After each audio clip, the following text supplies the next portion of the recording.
What's up, everybody? Luis Mendez joining you here today again for another episode of We Talk Fitness.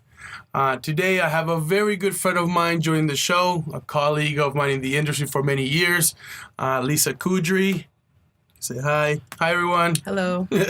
So we, the purpose for bringing Lisa on today and joining the show is basically so that we can discuss, some of the fitness competition world out there, fitness competitors, bodybuilders. So basically just talk abroad about the entire business, okay?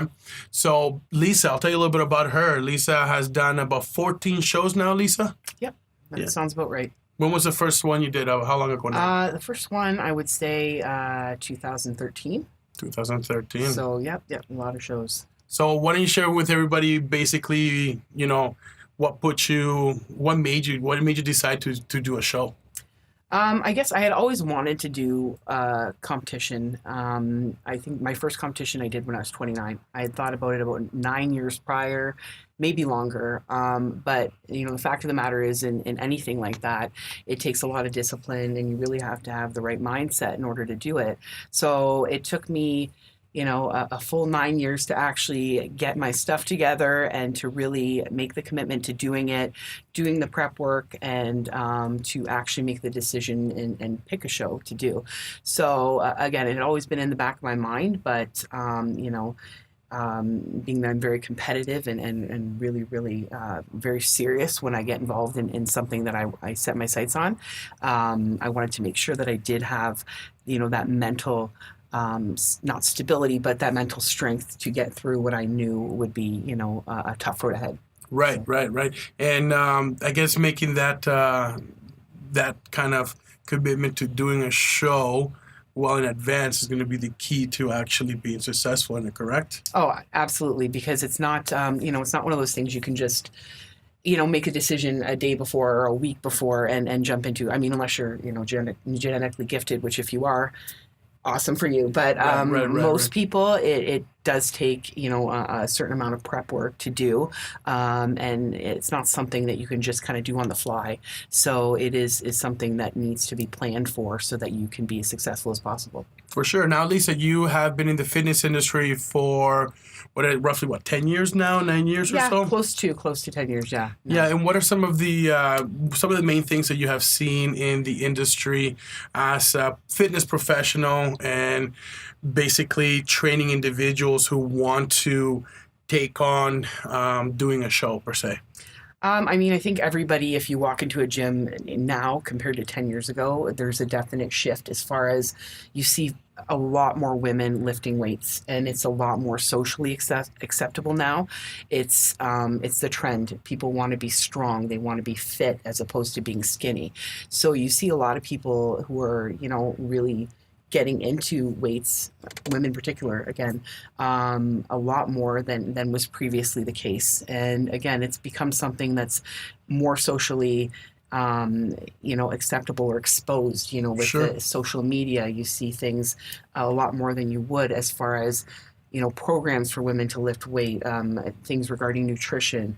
There's a lot more knowledge on those topics, and I think women are a lot more informed than they were previously, and they're actively seeking out avenues to become fit and to accomplish those goals. So yeah, and you know what? You brought up a couple of really good points there, right? So women on weights, so women strength training more today than ever. Mm-hmm. Social media. Obviously the business behind the sport. So I love to sit down and digest some of these main areas of this large topic. Mm-hmm. But why don't we look a little bit at the history and the trend of the actual of the fitness world. If you go back about 30, 40 years ago, hypothetically speaking, the Arnold days, the good old days. So which kind of individuals would you see typically doing bodybuilding? What kind of categories were there back then? Well, if you even look at, the way that things are now, women's bodybuilding, if you think of that, if you think of what that entailed or what brings it to mind for a lot of people is a very harsh kind of impression of women maybe not being the most feminine. You see, you look back to the bodybuilding days of Arnold, bodybuilding was the thing. So Right. it was strictly, you think of bodybuilding, it's just very, very muscular people, kind of no leeway in that regard. But now you see these trends where there's a shift away from that and there's a more broad spectrum for people to choose from. So for instance, women's bodybuilding still exists, Right. but more or less it's kind of taking a back seat and kind of trickling down as far as popularity. It's not even one of the categories that's takes place at the Olympia, which is the mecca for bodybuilding. And what would you think that'd be the main reason? Why would they pull away from bodybuilding for women? Again, I think it's because it is a very extreme end as far as fitness goes and strength training. Sure. Whereas if you do look at some of the categories that have been introduced, such as bikini, fitness, figure, and now women's physique, you still see certain levels of muscularity, but there's more of a feminine aspect to it. No disrespect to, of course, female bodybuilders, Sure. in the classic sense, but there's that shift more toward strong is the new sexy, fitness, and just being strong and fit overall. So it's almost like it becomes more of an attainable goal, Right. for your average person to set a goal of, I want to do a show. Okay, I think I can do that. Whether it is bikini or figure or whatever level they aspire to as far as their fitness level. So again, I think because it is more acceptable on a social level, Right. People are looking into it more as something to add to their fitness as opposed to a negative, whereas I think it was perceived negatively before just because of the extreme way it was kind of perceived. And that's obviously the women aspect of it, right? Yes, now, when for we sure. look at the trends with the male aspect of the industry, you basically had, 30, 40 years ago, even more, was bodybuilding, Yeah, right? absolutely. Now, what kind of categories do we see now with men, and how are they usually viewed these days? There's a big shift in that area as well. It's not just you have to be the biggest, burliest guy on stage, Right. or that's all that exists as far as fitness competitions. There's a wide range of competitions. There's now physique. There's classic physique. There's classic bodybuilding. So there's a lot more leeway and a lot more in the way of options for both men and women, because I think what happened is, the promoters of those shows, whether it was from a business aspect or just in general, recognizing there are different levels of fitness, different levels that people aspire to as far as, their muscularity goes. They had to accommodate that if they were going to look at it from a business aspect and, allow for it to include a wider variety of people. Whereas before it was a very exclusive group Sure. that, kind of just lifting as heavy as you could, get as big Pumping as as you can. much Exactly, weight right? as you could. Yeah, like of course, of you're course. Arnold. Aspire Yes. to be Arnold, and you're good. But Right. again, Most guys want to look like Arnold. They Yes, want to be like the yes. Lou Ferrignos, Exactly, big right? monsters, right? but that's not it. That's not so much the case anymore. So. And I think when we look back at the trends as well, those guys, in the 80s, 70s, you look back once again, sticking with the Arnold here, Yeah. because he is the mecca. He is the guy who started it all. You look at the movies, right? Movies had a big Absolutely. factor behind that, right? You start seeing in the theaters these big muscular guys playing bigger roles, right? Yeah, for sure. And I think that once that is more in the public eye, more people are going to want to look that way, correct? Yeah, exactly. Now, in terms of some of the other trends that we've seen, so how has it blown up so much more, like from us being in the fitness industry, how much more often do you see individuals wanting to prep for a competition versus 10 years ago when you first probably would have got into the industry? It's, again, such an increase as far as interest in even attempting it, because you'll see, young mothers aspiring to get back into fitness, but then perhaps utilizing, I'm going to do a competition as their goal to really motivate them and keep them set, or the same way that somebody would choose a marathon or train for that. You see, again, more often than not, say your average Joe looking at the competition world and saying, I think I can do that. I think I can go to the next step where I'd like to try and, accomplish that and get to the next level as far as my fitness goes. So again, because there is that social acceptability now, Right. Particularly for women, but again, because that exists where there's not just become the biggest guy in the gym and that's all there is. The options and the fact that there is a variety and it does seem more attainable Right. for the average person.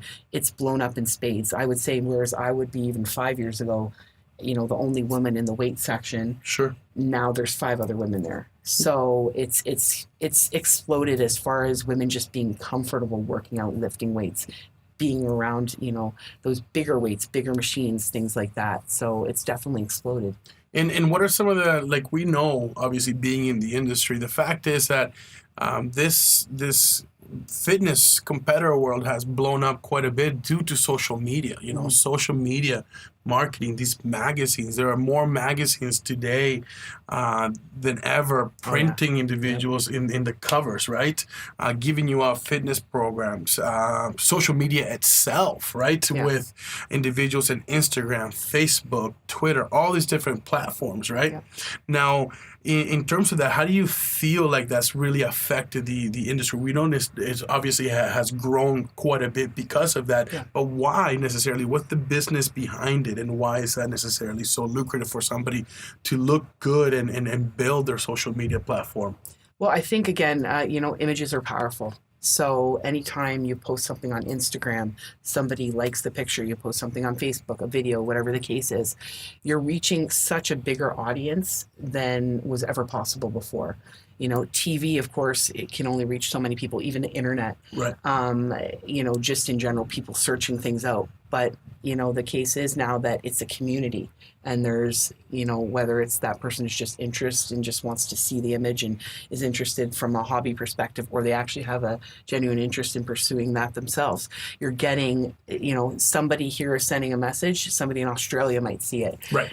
There's such a bigger connection as far as our world is concerned that, from a business angle, it makes sense because you're hitting so many other markets, if you want to think of it in that way, right. than was ever possible before. And again, using images, people sending out images, showing their progress, posting the results from their competition, it hits a nerve with a lot more people than it ever did before, even from, a sponsorship angle.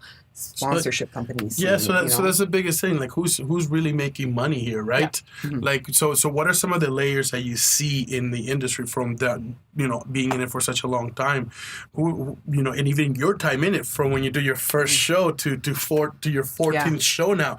What have you seen in that growth? Who do you see making more money than ever? I think, again, it's really a lot of the companies, as far as fitness goes, supplement companies. I remember when I started, even when I really got serious in the gym, 15 years ago, I can think of maybe 2 supplement companies that I remember seeing on the shelves when I went to buy my protein powder. Sure.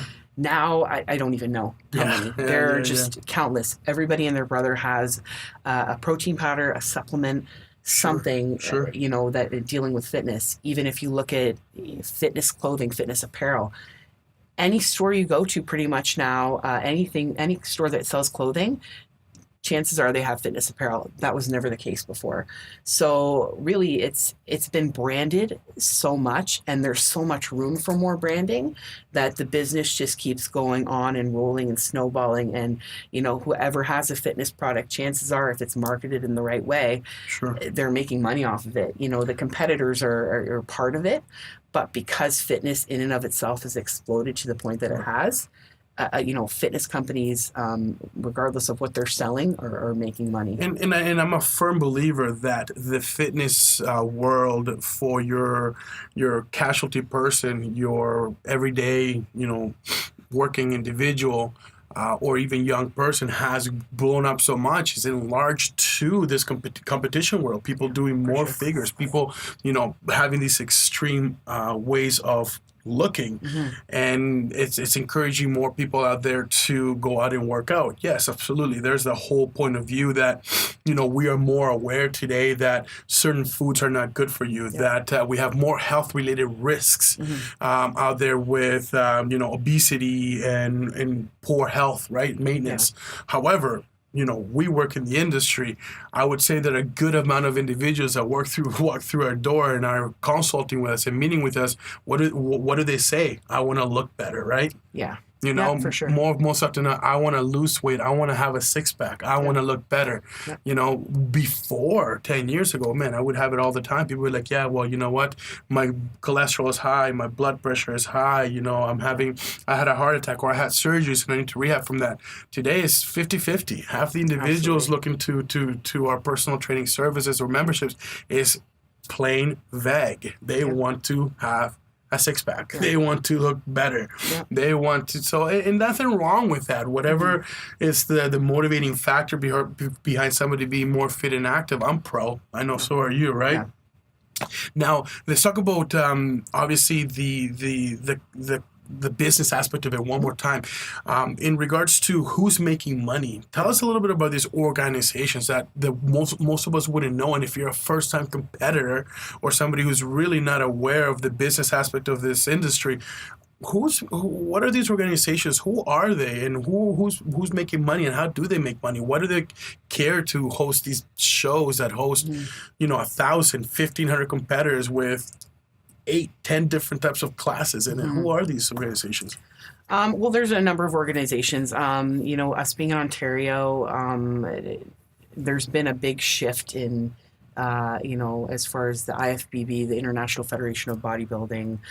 Because that is what everybody's always aspiring to do, right? Yeah. I want to get my pro card. And when they say I want to get my pro card, they're talking about their IBBFF pro card, correct? Yes. Yeah.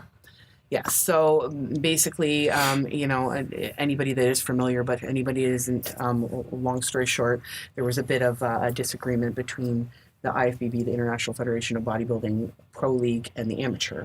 So, that being said, there was a bit of separation there this year.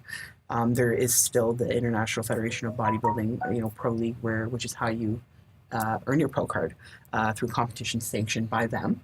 However, what that kind of ended up happening this year is that our Ontario Physique Association in Ontario, it will no longer be in existence at the end of the year.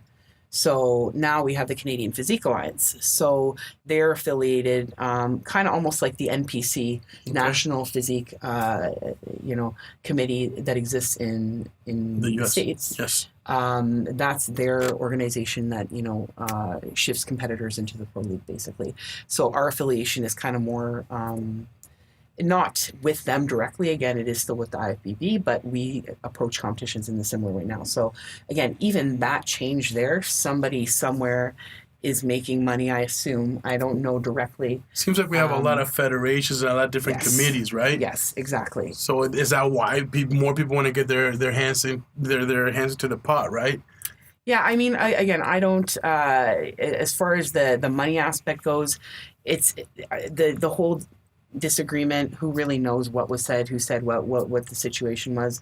For the most part, I mean, I assume things are usually, from a business angle, a lot of disagreements because, again, at the end of the day, in order to hold the competitions, there needs to be money available. There needs to be sponsorship. There needs to be competitors. People have to show up. So you have to market it properly, absolutely. Right? You have to have registration fees. It costs money to rent out these halls. It costs money to produce all these kind of stuff, right? Absolutely. But trust me, in the sense that they're making money. Yeah, right? I mean, it obviously there has to be some sort of cash flow for there to be a year of competitions. Again, as I said, like it is a business, and at the end of the day, what is a typical registration fee would cost? It depends. It's anywhere. If it's a regional competition, which is your level 1 competition, typically it's about $125, $150. If it's a national competition, it's about $200. If it's international, you could be paying as much as $300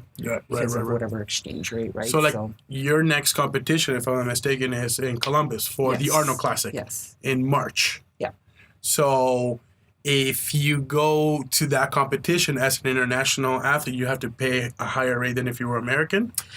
More or less, right? Because the rates are set at a US dollar. So US dollars. Okay. you're paying whatever the exchange rate is or whatever just the base rate they've set as far as this is where the market is. Sure. This is what you're paying. So Sure. yeah, it's more expensive because at the end of the day, whatever business there, they have to cover their end if it's Sure. the dollar dips lower or higher, whatever the case is. So yes, inevitably you pay more. So. And the big business aspect of it, of these big shows, they also make quite a bit of money from their exhibits, right? Yeah. So, you go to these shows to go see these competitors, amazing physique that they've achieved over the years and over their last, 16, 20-something week prep that they might have done. But then you go into these phenomenal, exhibit shows. So what do you usually see there, Lisa? Oh, again, anything and everything associated with fitness. So if you, were to go to, for example, the Arnold Expo. Right. You'll see equipment. You'll see, every protein company, every popular protein supplement, right? Yeah, you'll see clothing companies. You'll even see, they had some exhibit where it was an inflatable bed that apparently was, just kind of random things. They even had, you'll get your protein popcorn, like all these things. Tanning stuff, everything affiliated. Yeah, for sure. Like your 6-pack lunch bags, all those things. Right. Your shaker's cup, all that kind of stuff, right? Yes. And the point I make here is that the big, companies that host this event, that's where a lot of the revenue generated as well from, right? Is from charging these exhibitors, right? A certain amount of money to be at these shows. You're talking thousands of dollars for probably an 8x10 booth, right? Yeah, for sure. Now, in terms of cost affiliated for you as an athlete, we sometimes don't think about this, or people aren't necessarily aware until they actually go through their first show. Has that happened to you with some of your athletes in the past? Well, the thing about it is I'll get, it's scary to think of the amount that you actually spend if you think of it collectively.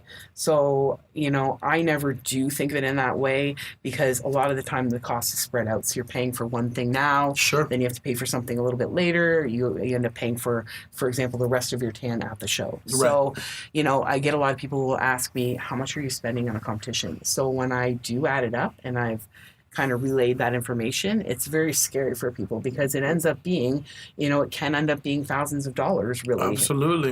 So it's a scary thing to think of. Oh my God! For me to get on stage. What would be a new one of your two-piece suit? It's again it varies. It depends on how much do you want? How much sparkle do you want? How much jewels? How much bling? How much right? bling? Exactly. So bling on the stage usually gets you more attention. You gotta right? have it. Yes. Judges definitely. love it, right? So, but it drives up the price up, right? It does, absolutely. So you could be paying, anywhere there again because there's such an influx of companies that make suits now. Yep. You can get one for what's considered cheap, which is about $300, which. Mm-hmm. That's cheap, and you can be paying upwards of $2,000. Jeez. Depending again on how much do you want. Right, so for sure. It does run you, quite a bit of money. On average, you're probably spending $500-$600 a suit. I typically end up spending about $800. That's been my last. That's been your budget. How many do you own? How many pairs? I'm going to say probably about 6, maybe, because you wear them a couple times. You have to. You really do get your use out of them. Because, for sure. But you also change, right? Sometimes, absolutely. Yeah. If you've done 14, shows yourself, I'm sure you've had different sizes that you physically have been in, right? Yeah. I've seen pictures. I've seen your first show versus your most recent one. It's completely two different individuals, right? And that's the beauty of the actual sport in itself, is to see how far you can push your body, push yourself, your discipline, and your years of experience in the actual, gym to actually see how your body can change. Yeah, right. Definitely. Now, tell us a little bit more with the cost affiliated. So you got your suit, you got so if you go to Toronto, you also have to pay for your own hotel room. Yeah. You're paying for your tans. Mm-hmm. You're paying for what else? Your meals while you're there. Well, you bring food with you. That's the least expensive, to be honest with you, because you're bringing, as a competitor, you need to follow your diet, right? True. So that typically is the least expensive because you're bringing your food. But then you're paying for, if you're getting hair, makeup. Right. Your tan. You're paying, if your coach comes, what's the cost now associated with your coach yeah, coming? exactly. The fortunate thing about that, a lot of the times with coaches, they understand the cost because they themselves have been competitors. Right. And a lot of the times, in my experience, they're very reasonable because they understand you're already putting forth so much money. And for them, as well as you, it's about the passion for the sport. Right. And I'm assuming most good coaches are going to have multiple athletes at some of these events, right? And if that's the case, it's going to bring down the cost if there's an affiliated cost with them. Yeah. Now, tell me, as a coach yourself, what is a typical, rate or charge or package or, prep? It's what you guys call it, right? Your prep packages, right? What time length do you offer somebody before a show?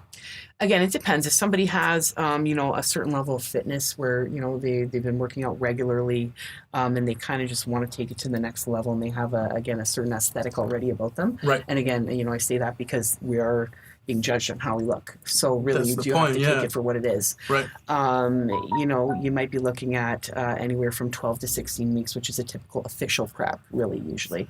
But again, if somebody's coming in and maybe the fitness level isn't there, they aren't used to working out, maybe they're just working out 2 or 3 times a week, which is great if they're doing that. But in this case, it's got to be, there's more extreme involvement as far as the workouts go. So which we'll touch on a little bit, just so you guys get an idea of what kind of extreme we're discussing. Because what do we always get in our world as trainers?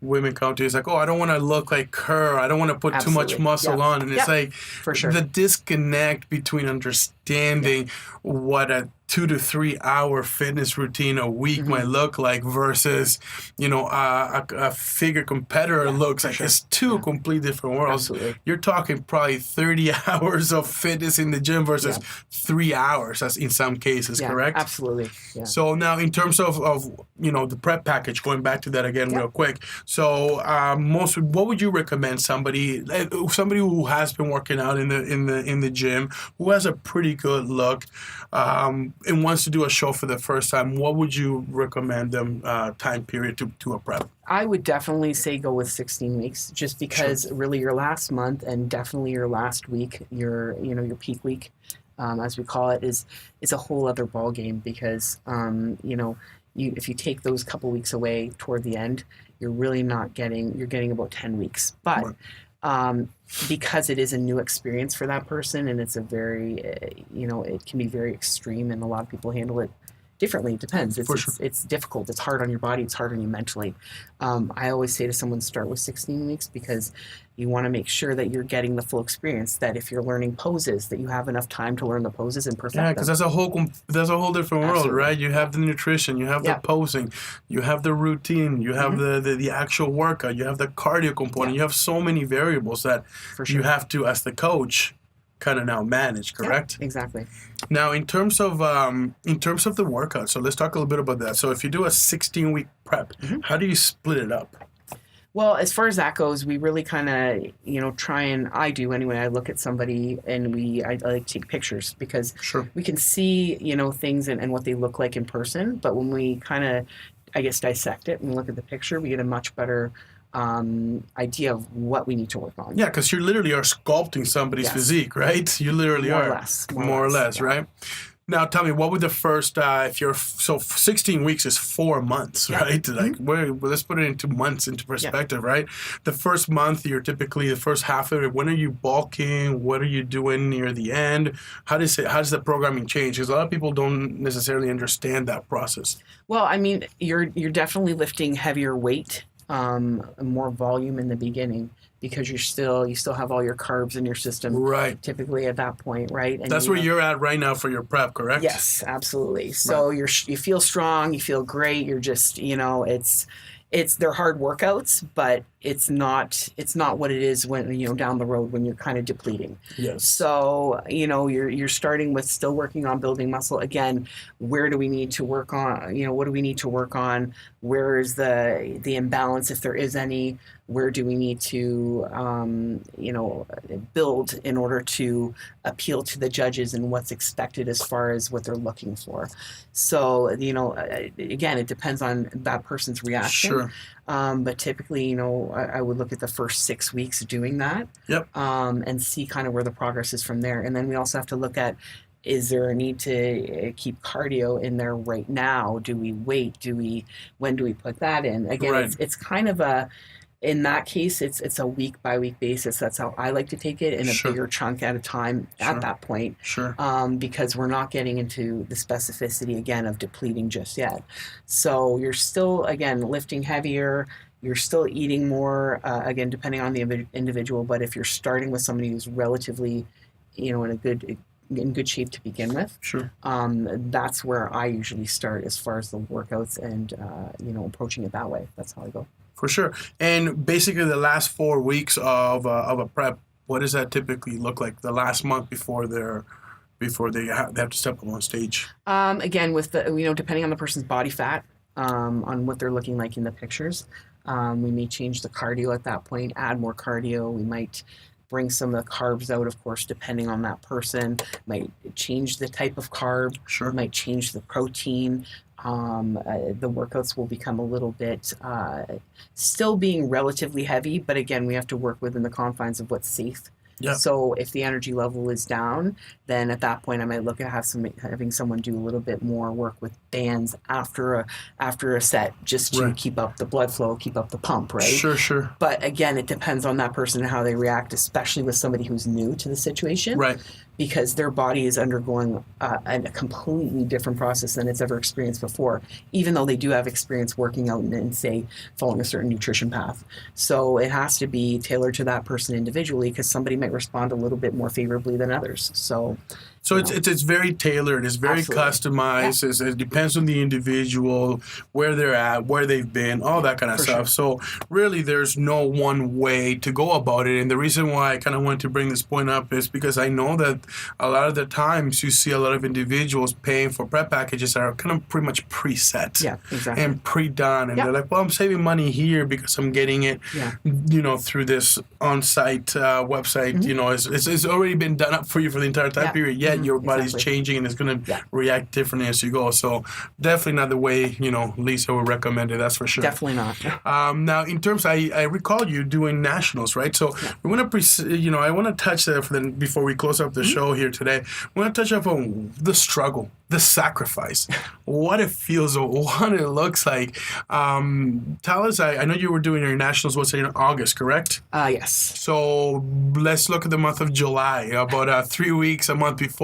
How much cardio a week were you doing? Because I remember, and all I saw you was on that Stairmaster. Yeah. Anytime I looked across the gym, you were on that Stairmaster. Yeah. Well, I was in a bit of a different situation at that point too, because I had competed in provincials. Right. So, that went very well. Won that show. That was great. Yes, obviously. right. And That's right. so that made me decide to do nationals. Right. So in that time period, I had a 9-week kind of prep period. So it's hard to decide, what do I do? Do I give myself a break? But I'm already in great shape here. I don't want to let that go. Right. So, at that time, This is bad shape for Lisa, by the way. Bad shape. this is still Lisa on carbs. This is what this is. This is happy Lisa on carbs. Yes, that's definitely the case. So about 3 weeks out, I was still doing 2 hours of cardio. Right. Because I was eating a lot. I was still eating a lot of carbs because my body was just absorbing everything. But I wanted to make sure that I kept that I stayed very tight, because the category that I'm in, the conditioning is very important. Sure. So, where say as someone who does, say, bikini, there's different things they're looking for there. I would do terrible in bikini. I would probably finish last. Right. This is not at all what they're looking for. Right. What the package I have when I go on stage. But, I was doing the 2 hours to try and stay tight, but also so I could keep up my workouts and still eat carbs, so that I wasn't completely falling flat and kind of just, wandering through space and hoping to make it through the day. So Yeah. And how many hours of cardio were you doing? What's the most amount of hours of cardio you've done in a week before for a prep? I think that week I did. Well, I still did 2 hours a day, except for a couple days before the show because 2 hours a day. That's 14 hours a week. yeah, I mean, but I didn't need to a few days before, and Yeah. I needed to rest. Right. Basically, my body was tired, and I looked at the pictures. My coach looked at the pictures, Sure. and the decision was made.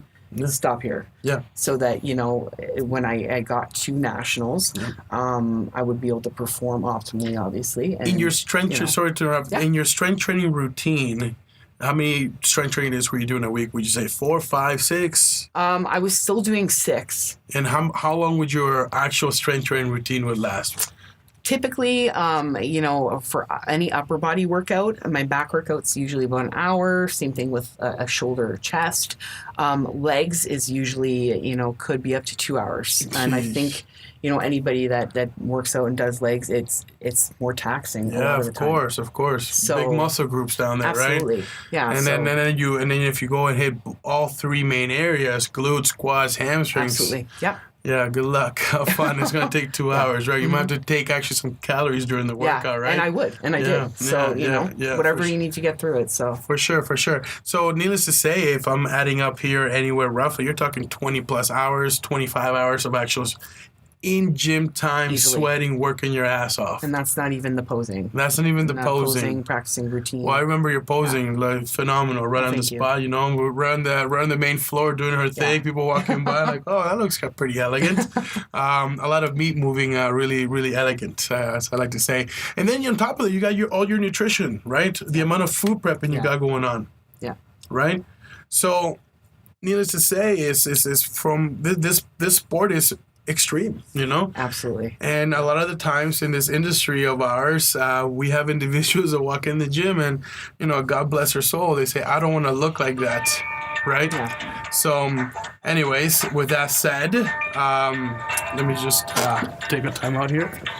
All right. So with that said, we're obviously, looking at the fact that we have all these individuals and, God bless their soul, right? They come into the gym and they say, I don't want to look like that. Yeah. I don't want to put on too much muscle. Yeah.